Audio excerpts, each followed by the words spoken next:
بسم اللہ الرحمن الرحیم. ناظرین، آزاد کشمیر میں اس وقت بلدیاتی انتخابات کا دورہ ہے اور اس حوالے سے آج ایک عرصے کے بعد آزاد کشمیر کے سیاسی حالات کے اوپر گفتگو ہو رہی ہے. سینئر تجزیہ نگار اور صحافی صاحبزادہ ظفر بابر طاس ہمارے پاس موجود ہیں. آزاد کشمیر کی ایک بہت بڑی برادری کو ریپرزینٹ کرتے ہیں اور کہا جاتا ہے کہ آزاد کشمیر میں اگر راجپوت اور چودھری برادری جو ہے اس کو امٹ کر لیتے ہیں آپ اور صدر برادری کو بھی ہٹا دیتے ہیں تو آزاد کشمیر کی جو اسمبلی ہے وہ خالی ہو جاتی ہے. ایسے میں جو بلدیاتی انتخابات ہو رہے ہیں وہ 31 سال کے بعد ہو رہے ہیں.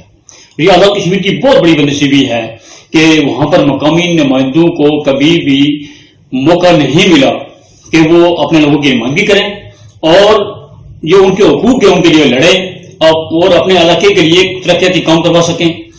کیونکہ بدقسمتی ہمارے ملک کی یہ ہے کہ یہاں پر ایم ایل اے اور ایم پی اے ہمیشہ سے فنڈز کو اپنی ذاتی جگہ سمجھ کر استعمال کرتے ہیں اور اس کو وہ نیکسٹ جو الیکشن کیمپین ہے اس کے لیے استعمال کرتے ہیں.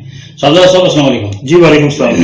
اشاق صاحب، سب سے پہلے تو آپ کو بہت شکریہ، آپ نے اپنی ٹیم کے ساتھ مجھے قیمتی وقت دیا کہ میں آپ کے پروگرام میں تشریف لایا. اصل میں پہلی بات تو یہ ہے کہ برادریاں مطلب قبیلے پہچان کے لیے رکھے گئے اللہ تعالیٰ کی ذات کی طرف سے، اور میں یہ سمجھتا ہوں کہ ہمیں بھی اسی تک برابری کے نظام پہ بات کرنی چاہیے. جہاں تک بات آزاد کشمیر کے بلدیاتی الیکشن کے حوالے سے ہے تو 31 سال بعد بلدیاتی الیکشن کا ہم سن رہے ہیں، لیکن میں تو اس بات پہ بھی اتفاق نہیں کرتا بہت سارے دوستوں کے ساتھ کہ آزاد کشمیر میں بلدیاتی الیکشن ہو پائیں گے، کیونکہ آزاد کشمیر میں بلدیاتی الیکشن کی میں سب سے بڑی جو رکاوٹ ہے وہ موجودہ حکومت اور اپوزیشن کی جو قیادت ہے وہ اس میں سب سے بڑی رکاوٹ ہے. اور میں یہ سمجھتا ہوں کہ مجھے دور تک کوئی بھی بلدیاتی الیکشن نظر نہیں آ رہے. حالانکہ ڈیٹ بھی طے ہو گئی ہے اور سپریم کورٹ کی طرف سے حکم بھی ہے، پھر کیسے؟ لیکن اس کی وجوہات یہ نا سر، آپ اگر وجوہات کی طرف جائیں، آپ مطلب اس کی طرف دیکھیں کہ اس کی حقیقت کیا ہے، تو اس طرف ایک طرف تو حکومت وقت کہہ رہی ہے جی کہ ہم بلدیاتی الیکشن کرائیں گے، دوسری طرف حکومت وقت کے جو ذاتی مطلب تلق والے لوگ ہیں ان کے ذریعے وہ وفاق سے یہ جاری کرواتے ہیں ایک لیٹر کے ہمارے پاس سیکورٹی فورسز یا ہم آپ کو نہیں سیکورٹی نہیں دے سکتے، ہم آپ کو لوگ نہیں دے سکتے، تو ایسا بھی ایشو بنایا جا سکتا ہے. اور دوسرا سب سے بڑی بات یہ ہے کہ چیف الیکشن کمیشن جو ہے کمشنر جو ہے وہ بھی ریٹائرڈ ہو رہے ہیں. اس کے علاوہ دیگر ساتھی بھی جو ہے، ابھی آپ نے دیکھا ہوگا کہ فرحت علی میر ایک جاندار انسان ہے اور وہ بھی روک لیا گیا کام سے. تو اس ساری صورتحال میں مجھے آزاد کشمیر میں جو ہے نا بلدیاتی الیکشن کوئی نظر نہیں آ رہے. اگر آزاد کشمیر میں بلدیاتی الیکشن ہو بھی جاتے ہیں تو میں یہ سمجھتا ہوں کہ جہاں آزاد کشمیر میں ایک طرف بلدیاتی نظام ہی نہیں ہے، ایک طرف آپ کا منسٹر پرائم منسٹر اتنا اختیار فل نہیں ہے کہ وہ آزاد کشمیر کے نظام کو بہتر کر سکے، تو ایک ممبر جو لوکل وارڈ سے ہوگا وہ آزاد کشمیر کے لوگوں کے کیا مسائل حل کر پائے گا. میں تو یہ سمجھتا ہوں کہ یہ بے قسمی زمین پہ گوالے رکھوا لیں اور کہیں کا نظام جو کا تو وہیں کا وہیں رہے گا، کوئی مجھے بہتری نظر نہیں آ رہی. اچھا، دوسرا مجھے یہ بتائیں کہ آزاد کشمیر میں اتنے عرصے کے بعد اگر انتخابات ہو رہے ہیں تو لوگوں کو تو بہت بڑا جذبہ، شوق اور جو لوگوں نے آپ کو بتایا کہ اپنے کاغذات نامزدگی جمع کروائے ہیں، لیکن ساتھ میں یہ بات بھی سننے میں آئی ہے کہ حکومت آزاد کشمیر جو ہے بلدیاتی انتخابات کو کرانا چاہتی ہے مگر اس کو 3 حصوں میں کرانا چاہتی ہے. اس کی کیا وجہ ہے؟ دیکھیں پہلی بات یہ ہے نا، یہ دیکھیں نا یہی جو راستے میں رکاوٹیں پیدا کی جاتی ہیں وہ یہی اسی طرف میں جا رہا تھا. دیکھیں جی، اگر آزاد کشمیر میں بلدیاتی الیکشن تو پہلے نہیں ہوں گے، اگر آزاد کشمیر میں بلدیاتی الیکشن کو کرانے کے لیے حکومت وقت سنجیدہ ہوتی تو یہ جو مرحلہ وار جس طرح کہہ رہے ہیں کہ جی پہلے اس طرح کریں گے، فلاں کریں گے، فلاں کریں گے، یہ ڈیلے ٹیکٹس ہیں جو اپنائے جا رہے ہیں. مجھے آزاد کشمیر حکومت سنجیدہ نظر آ ہی نہیں رہی، نہ آزاد کشمیر کی جو قیادت ہے مختلف سیاسی پارٹیوں کی وہ کوئی سنجیدہ نظر آ رہی ہے. ابھی دیکھیں کہ انہوں نے کہا کہ ہم فوج کا مطالبہ کرتے ہیں، جو ہمیں آپ کہہ رہے ہیں کہ گلگت بلتستان سے فورسز بلائی جائیں گی یا باقی صوبوں سے آئی جائے گی، تو یہ بھی ایک مداخلت ہے. ہم اس مداخلت کو کسی صورت قبول نہیں کریں گے، ہم فوج کو دعوت دیتے ہیں. اب یہ جو چھوٹی چھوٹی رکاوٹیں جو ہے نا، انہوں نے پہلے دن سے یہ طے کر رکھا ہے کہ آزاد کشمیر میں تمام سیاسی پارٹیوں کی جو لیڈرشپ ہے وہ اس بات پہ متفق ہے کہ آزاد کشمیر میں بلدیاتی الیکشن نہیں ہونی چاہیے، عام آدمی تک جو اقتدار ہے اس کو منتقل نہیں ہونا چاہیے. اس کے لیے یہ مطلب کوششوں میں لگے ہوئے ہیں اور اندرون خانہ یہ سارے ملے ہوئے، رات کے برائے میں یہ سارے ملتے ہیں اور اس بات پہ متفق ہیں کہ آزاد کشمیر میں بلدیاتی الیکشن نہ ہو سکے. اچھا دیکھیں، عمران خان کی جو پی ٹی آئی کا آپ کو پتہ بنیادی جو محور تھا وہ یہ تھا کہ ہم ایم این ایز کو، ایم پی ایز کو بے شک ٹکٹ دیں گے وہ منتخب ہو جائیں گے، لیکن فنڈز ان کے ہاتھوں تقسیم نہیں ہوں گے، بلکہ وہ بلدیاتی انتخابات ہونے کے بعد عام جو عوامی نمائندے ہیں، جس طرح سے آپ کو پتا ہے امریکہ کینیڈا اور آپ کو پتا وہاں بھی اس اکاؤنٹس وغیرہ بنی ہوئی، اس طریقے سے تقسیم ہوں گے. لیکن پریکٹیکلی جب عمران خان میدان میں آئے تو یکسر اس سے مختلف ہو گئے، اور انہوں نے بھی پیپلز پارٹی اور نون لیگ کی طرز پر یہ عمل شروع کیا، اور کبھی بھی فنڈز جو ہے پاکستان میں بلدیاتی جو نمائندے ان کو نہیں ملے. کیا اسی وجہ سے آزاد کشمیر میں بھی صورتحال ہو رہی ہے کہ وہاں پر آپ دیکھیں کہ مرحلہ وار اس طرح کر رہے ہیں، اس کے فنڈز کا کوئی چانس ہی نہیں ہے؟ تو پھر کیا سمجھتے ہیں آپ کہ پھر اگر یہ انتخابات ہو بھی جاتے تو اس کا آزاد کشمیر کا ان کو فائدہ کیا ہوگا؟ دیکھیں جی شاہ احمد صاحب، یہ تو ان ممالک کی بات آپ کر رہے ہیں جو باشعور لوگ ہیں. دوسری بات یہ رہ گئی کہ آپ نے یہ بھی دیکھا ہوگا کہ جب ٹکٹوں کی تقسیم ہوئی آزاد کشمیر میں تو مختلف علاقوں میں نے یہ بھی دیکھا گیا کہ ایک اگر منسٹر ہے تو اس کا جو بیٹا ہے وہ کونسل کے لیے لڑ رہا ہے، اس کا بھتیجا کونسل کے لیے. یہ اصل بات یہ ہے کہ میں نے آپ کو یہ کہا نا کہ ہمارے جتنے بھی ممبر قانون ساز اسمبلی کے جو ممبر ہیں یا جو ہماری لیڈرشپ ہے وہ یہ چاہتی نہیں ہے کہ اقتدار کو عوام کے حوالے کیا جائے، اور عوام کو جو ہے نا ان کو ایک مطلب احتساب ان کا جو ہے پراپر طریقے سے ہونا چاہیے، پراپر طریقے سے فنڈ استعمال ہو، پراپر طریقے سے ان کے مسائل حل ہوں، ایک طریقہ کار واضح کیا جائے. اس طرف جا ہی نہیں رہے وہ تو صرف اپنے گھر تک اس اقتدار کو رکھنا چاہتے ہیں، جو کہ بلدیاتی الیکشن آزاد کشمیر کی گویا بڑے کافی ٹائم کے بعد ہونے جا رہے ہیں. اور میں یہ سمجھتا تھا کہ لوگ اس کو بڑا خوش آئند سمجھتے تھے اور یہ سمجھتے تھے کہ آزاد کشمیر میں بلدیاتی الیکشن ہوں گے، لیکن مایوسی کا یہ عالم ہے کہ جب ٹکٹ تقسیم ہوئے تو اس وقت بھی وہی گھرانہ رہا جس گھرانے نے 30-40 سال سے اقتدار پہ قبضہ کیا ہوا ہے، وہی کونسلر وہی ممبر. تو وہ کیا تبدیلی آئے گی، اس سے کیا نظام بہتر ہوگا؟ میں تو یہ سمجھتا ہوں کہ یہ اقتدار صرف ایک گھر تک محدود رہے گا، کیونکہ جب تک آپ نظام کی تبدیلی کی بات نہیں کرتے، جب تک نظام تبدیل نہیں ہوتا تو ایسے نظام میں کون سا انقلاب ہے؟ آپ کے کہنے کا مقصد یہ ہے کہ ایک جو کونسلر ہوگا یا ڈسٹرکٹ کونسلر ہوگا یا یو سی کا چیئرمین ہوگا وہ ایم ایل اے کا ہی محتاج رہے گا.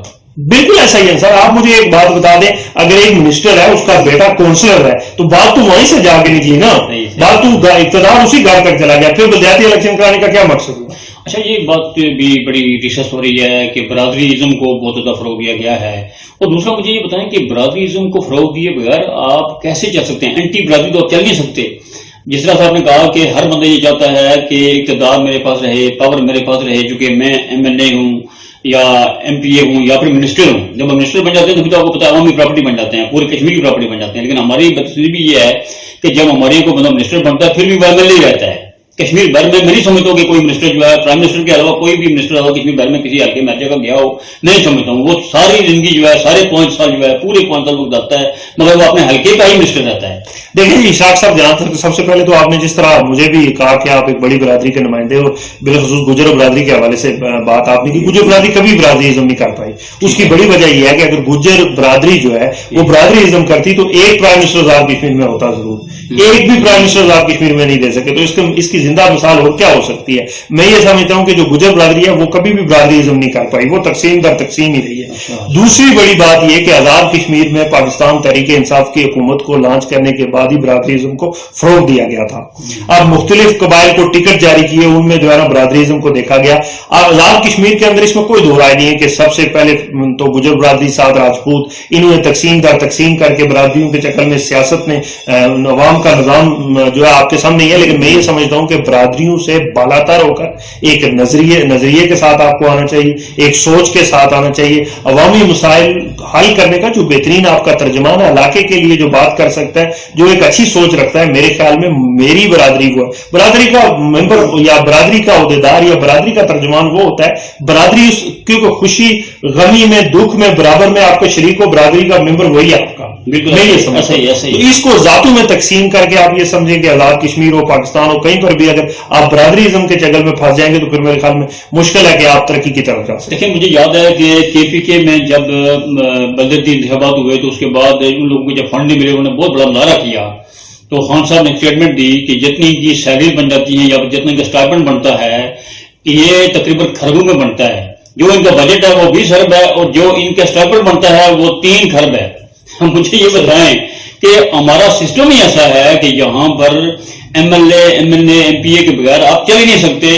آپ بلدیاتی انتخابات کے لیے روڈ میپ بھی آپ کا نہیں ہے. سر جی میرا عرض کرنے کا مقصد یہ تھا, میں نے جب سٹارٹنگ میں آپ سے بات کی میں یہی اسی طرف گیا تھا. میں نے آپ سے کہا تھا کہ آزاد کشمیر کے اندر پاکستان میں پراپر بلدیاتی نظام ہی نہیں ہے. جب آپ کے پاس پراپر بلدیاتی نظام, ایک سیٹ اپ, ایک سٹرکچر موجود ہی نہیں ہوگا تو آپ کیا انقلاب لائیں, کیا کریں گے؟ بلدیاتی الیکشن کروا کے آپ وہی ممبر بنائیں گے جو ممبر اسمبلی کا محتاج ہوگا, جو MPA MLA کا, جس طرح پاکستان میں اس طرح آزاد کشمیر میں ممبر قومی اسمبلی MLA کا محتاج ہوگا. وہ اگر MLA کا محتاج ہی رہنا تھا تو پھر تو پہلے بھی ہمارے یہ جو آپ کہہ لیں چرچے مطلب کڑچے چمچیوں والے جو زندہ باد مرد آباد والے تھے موجود تھے, تو ان میں ممبر آ گیا یا کسی کو چیئرمین بنا دے یا کسی کو کوئی اور نام دے دے, نام سے تو کوئی تبدیلی نہیں. مجھے اس حد تک کہ اس انتخابی یہ آپ کا دنگل ہے, اس میں لوگ شامل ہوتے ہوئے دیکھے. میں آپ کو اپنے حلقے کی بات کرتا ہوں. میں LA14 ریکارڈ وہاں پر مجھے لطیف صاحب جو ہیں وہ MLA کے امیدوار تھے اور اب وہ ڈسٹرکٹ کاؤنسلر کے لیے 2 جگہوں سے جی میدان میں اترے ہوئے ہیں. اتنی زیادہ اس کو اہمیت دے رہے ہیں. جب وہ اتنی اہمیت دے رہے ہیں اور وہ اندر سے وہ اور سردار عتیق صاحب اکٹھے ہو کے آج کل میدان میں اترے ہوئے ہیں. اور جب سردار عبدالغفار خان کی برسی ہوئی وہاں پر آ کر تو میجر صاحب نے یہ اعلان کر دیا کہ میں نے آج کے بعد میں ان کے خلاف الیکشن لڑوں گا نہیں, مجھے بہت بڑی غلطیاں ہوئی. جب وہ اس حد تک آپ گر چکے ہیں, فرض کیا اور اپنے ایجنڈے سے گر چکے ہیں, تو مجھے یہ بتائیں کہ آپ ڈسٹرکٹ کاؤنسل کا الیکشن لڑکے تو آپ کیا کر لیں گے؟ سردار عتیق احمد خان سے آپ کس طریقے سے یہ فنڈ لے سکیں گے؟ ان کا جو MLA فنڈ ہے وہ کدھر جائے گا؟ اور آپ کے لیے قانون سازی کون سی ہے کہ آپ کو فنڈ ملے گا؟ میجر صاحب دیکھیں جی, میں نے آپ سے عرض کی نا کہ ان پہ ایک خوف کا بت سوار تھا کہ آزاد کشمیر میں اگر بلدیاتی الیکشن ہو جاتے ہیں تو عوام تک اقتدار کی منتقلی ہو جائے گی, اور یہ ڈرتے ہیں. ان پہ ایک خوف ہے کہ ہم سے اقتدار نہ چھینا جائے. لیکن برادریزم پہ اسی بات اور بھی ہے کہ لیڈرشپ بھی اترتی ہے جی ایسے ہی بالکل ایسا. برادریزم کا بھی میں بتاؤں یہ عنصر اس لیے نہیں ہے کہ سردار عتیق صاحب کے اپنے خاندان میں اگر 400 لڑکوں, چلو 40 لڑکے بھی آپ کو بتایا کہ منتخب ہو کے آ جاتے ہیں تو ان کو بھی نشہ پڑ جائے گا اقتدار کا. بھائی میں اگر یہاں منتخب ہو سکتا ہوں, میں کسی اور جگہ بھی منتخب ہو سکتا ہوں. اس وجہ سے یہ کبھی بھی لیڈرشپ کی نیسسری کو کبھی بھی پسند نہیں کرتے یہ لیڈر. یہ ہماری بڑی بندسی ہے اور پریکٹیکلی بالکل آپ نے ٹھیک کہا, یہ سب ٹوپی ڈرامہ ہے, اس کو پریکٹیکلی کبھی بھی کامیاب نہیں دیں گے. یہ بالکل ایسے ہی. اور دوسرا آپ نے دیکھا نا آزاد کشمیر کے اندر جو کچھ تھوڑے بہت سیاسی کارکن تھے جو سیاست کو سمجھتے تھے, اس نظریے کے ساتھ پچھلے 20-30 سال سے کمیونٹی ورکر تھے, ان کو بہت دور رکھا گیا ہے.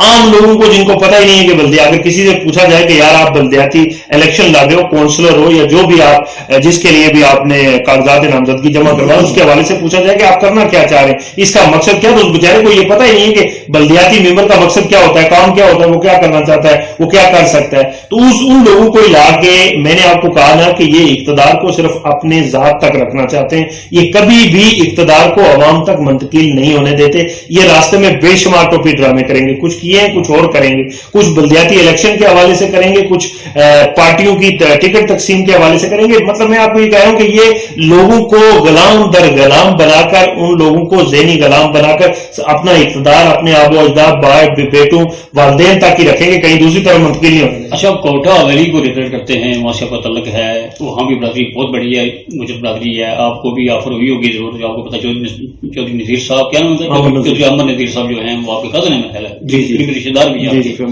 PTI وہاں ماشاءاللہ اچھا اثر و رسوخ رکھتی ہے. مجھے یہ بتائیں کہ چودھری احمد نذیر صاحب کو اس ٹائم کیا کر رہے ہیں, کیا وہ اس فیلڈ میں اترے ہیں نہیں اترے ہیں؟ اور دوسری بات یہ بتائیں کہ وہاں پیپلز پارٹی اور نون لیگ بھی ہے, تو کیا سمجھتے ہیں آپ کے کمپٹیشن کیسا رہے گا؟ دیکھیے پہلی بات یہ ہے کہ ایک تجربہ تھا اور حویلی کی عوام یہ سمجھتی تھی کہ شاید تھرڈ آپشن کے ذریعے حویلی کا نظام بہتر ہو سکتا تھا, لیکن اس میں بھی وہ مکمل طور پہ ناکام رہے. اچھا. اس کی ریزن یہ تھی کہ احمد نذیر صاحب ایک نوجوان تھے, باصلاحیت تھے, لوگوں کا یہ خیال تھا کہ جہاں نظام کو بہتر کرنے کے لیے ان دونوں سے بہتر اگر کوئی متبادل تیسرا امیدوار ہے وہ عامر نذیر ہے. لیکن عامر نذیر صاحب اپنی ذات سے باہر نکلے نہیں, وہ اپنی ذات کو بہتر بنانے کے لیے اپنے اسی سیاسی نظام کو بہتر بنانے کے لیے وہیں تک محدود رہے. تو میرے خیال میں وہ بھی مکمل طور پہ ناکام رہے. اور سب سے بڑی بات یہ کہ بہت ساری ایسی یونین کونسل موجود ہیں جہاں پہ ان کے پاس تو بندہ ہی نہیں ہے کہ وہ ٹکٹ اس کو دے سکتے اور وہ الیکشن لڑتا. تو اس لیے جہاں تک چودھری محمد عزیز اور فیصل راٹھور کی بات ہے اس کے لوگ بھی ان سے ناراض ہیں. یونین کونسل بیڈی میں پاکستان پیپلز پارٹی سرپاہ احتجاج ہے، جبکہ پاکستان پیپلز پارٹی کوہٹا سے بہت سارے لوگ سرپاہ احتجاج ہے. جہاں تک چودھری محمد عزیز صاحب کی بات رہی تو وہ پرانے آدمی ہیں، سیاسی آدمی ہیں، قداور شخصی ہیں. آزاد کشمیر کے لوگ ہزاروں اختلاف ان سے کریں گے، لیکن آزاد کشمیر میں بطور وہ جب وزیر تعمیرات عامہ آزاد جموں کشمیر رہے تو انہوں نے حویلی کے اندر بے شمار ترقیاتی کام کیے. لوگ آج تک اس بات کو میں نے یہ بھی سنا ہے کہ حویلی آزاد کشمیر کا یعنی کوٹا واحد ضلع ہے جہاں پر لوڈ شیڈنگ نہیں ہے. نہیں، لوڈ شیڈنگ بہت زیادہ ہے. لوڈ شیڈنگ بے شمار ہے. لوڈ شیڈنگ تو اتنی ہے کہ کبھی کبھی بلب کو دیکھتے رہیں کہ یہ بھی چلے گا. میں نے تو سنا تھا کہ وہ جو بیتار نالا ہے نہیں، وہ اس کامیاب نہیں ہو سکا. کامیاب نہیں ہو سکا. اس کی وہ انہوں نے اس بیس پر بننے دیا تھا کہ حویلی کو آپ لوڈ شیڈنگ فری کریں گے. انہوں نے یہ بات تو کی ہے. وہ بھی کرپشن کی نظر ہو گیا، وہ بھی ایک لمبی کہانی ہے. لیکن اصل وجہ یہ تھی کہ ابھی موجودہ حالات میں یہ سمجھتا ہوں کہ حویلی کے پاس تھرڈ آپشن کی بڑی ضرورت تھی کہ تھرڈ آپشن آئے. لیکن حویلی میں مایوسی کا عالم یہ ہے کہ وہاں پہ تھرڈ آپشن جو عامر نذیر صاحب کی صورت میں آیا تھا وہ مجھے کامیاب ہوتا ہوا دکھائی نہیں دیتا. میں یہ سمجھتا ہوں کہ لوگ جو ہے نا وہ ابھی بھی سراپا احتجاج ہیں، اور وہ یہ سمجھتے ہیں کہ دوسری بڑی بات یہ تھی کہ لوگ ہمارے یہاں آزاد کشمیر میں اشاق صاحب ایک اور بڑی بات ہوتی ہے، ہمارے یہاں ہوا کا رخ دیکھا جاتا ہے. لوگ یہ سمجھتے ہیں کہ اگر وفاق کے اندر پاکستان پیپلز پارٹی ہے تو آزاد کشمیر میں پیپلز پارٹی آئے گی. لوگ کوئی نظریہ نہیں، مفادات ہیں. لوگ مفادات کی خاطر گئے تھے، اور جو 13-14 ہزار ووٹ ہوئے تھے، ایک تو سچی بات یہ ہے، حقیقت یہ کہنا جو بجا سمجھوں گا کہ لوگ یہ سمجھتے تھے کہ عامر نذیر صاحب بھی کہیں نہ کہیں ایڈجسٹ ہو جائیں گے، ان کے مفادات جڑے ہوئے تھے، لوگ مفادات کی خاطر گئے تھے. جب لوگوں کو یہ لگا کہ یہاں سے ہمارے مفادات پورے نہیں ہو سکتے تو تھرڈ آپشن فیل ہو گیا. اچھا، آپ کی بات آپ سے یہ کرنی ہے کوٹا کے حوالے سے کہ یہ آزاد کشمیر کا واحد ضلع ہے جہاں صرف ایک سیٹ ہے. جی، کیا تحصیلیں 3 ہیں؟ جی، 3 تحصیلوں میں 3 امیدوار ہونی چاہیے، کم چلو 2 تو ہونی چاہیے نا سر. جی، عرض کہنے کی یہ اسی کے مقابلے ضلع باغ ہے. ضلع باغ میں 3 تحصیلیں، 3 امیدوار ہیں. یہی بات ہے. تو کیا آپ کے جو لیڈرز ہیں وہاں کے فیصل ممتاز صاحب اور چودھری عزیز صاحب، کیا آپ اتنا نہیں سوچ سکتے؟ اپنے مفاد کے لیے کر لو یار، 2 حلقے تو بنا لو کم از کم. لیکن کچھ ان کی ذاتی مجبوریاں بھی ہوتی ہیں. اور دوسرا مجھے یہ نظر آ رہا ہے کہ چودھری محمد عزیز صاحب ہو گئے، ان کو بھی یہ لگتا ہے کہ اگر میرا فار ایگزامپل ہلکے 2 ہو گئے تو میرا اپنا جو گجر برادری کا ووٹ ہے وہ بھی تقسیم ہو جائے گا.